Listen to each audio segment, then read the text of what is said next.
Hey guys, welcome to part 4 of our series, Holy Spirit Worship. And today what I want to talk about is the fact that worship is every minute of every day with every cell, every fiber, every muscle, every tissue, every part of your body, every space in your mind. We talked about a couple of parts ago of this series that our minds have a finite amount of space. And we have to decide what we're going to put in that finite space or allow that finite space to meditate on or think about. At the end of the day, what I've experienced is when we are truly worshiping God, and what does it mean to truly worship God? When we're truly in awe of Him, and caught up in Him, enraptured by Him. It's like if you're dating somebody or before you date somebody. How about that? Before you date somebody. I remember before my wife and I, Yinling, before my wife and I started dating, I saw Yinling from across the room, and she might be playing piano in the church. And we met in Taiwan, in Taipei, and she would be playing piano in church, or she was leading Sunday school, or singing, or doing something, or just talking with her friends and laughing, right? And I saw her beautiful smile. I didn't know what she was saying. When we first met, she could say hello, and I could say ni hao. And that was it. We took a friend on our dates to translate for us. So we couldn't communicate in the traditional way, but I saw something about her. I mean, first of all, she's beautiful, but I saw something about her that just got me, enraptured by her. I couldn't stop thinking about her. And so when I go to sleep at night, she was all that was on my mind. Like in that finite space in my brain, which is not very much for me, she was the only thought. She filled up every space. When I woke up in the morning, I just woke up thinking about her. I didn't have to try. I just was. And throughout the day, all I could think about is, am I going to see her today? If I do see her today, am I going to screw up and do something stupid? And, I want to impress her. I want her to like me. All I could think about the entire day was kind of the glory of Yinling, right? The beauty of Yinling, everything about her, and not just how beautiful she is, but everything about her that just made my heart like skip a beat, and it filled up my mind. Look, the end of the day, true worship is just like that. There's something about us when we have this revelation of God and when we go, my goodness, everything in my life comes from Him. If it wasn't for Him, I wouldn't have it.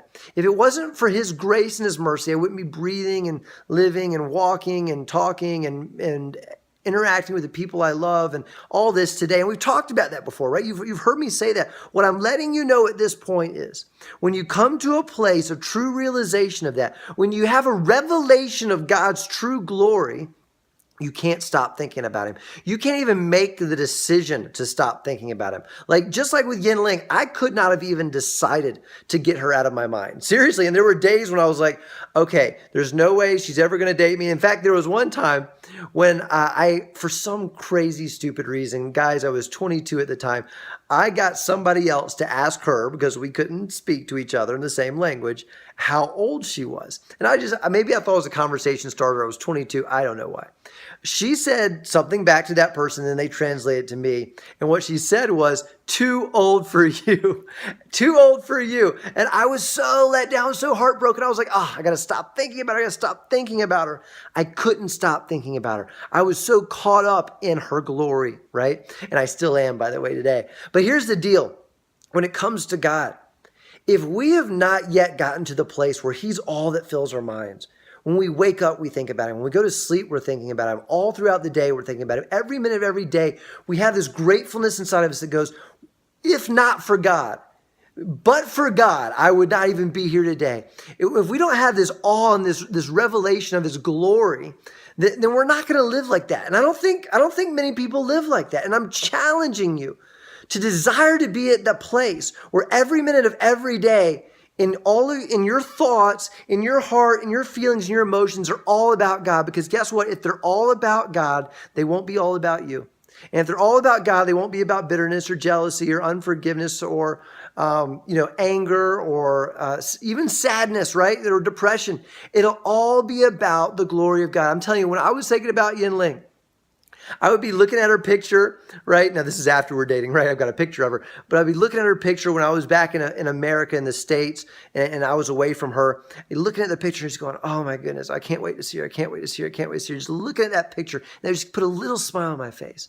And that's what I want us to do with God. That's the relationship I want us to have with God. We're so enraptured by his glory. That's all we can think about.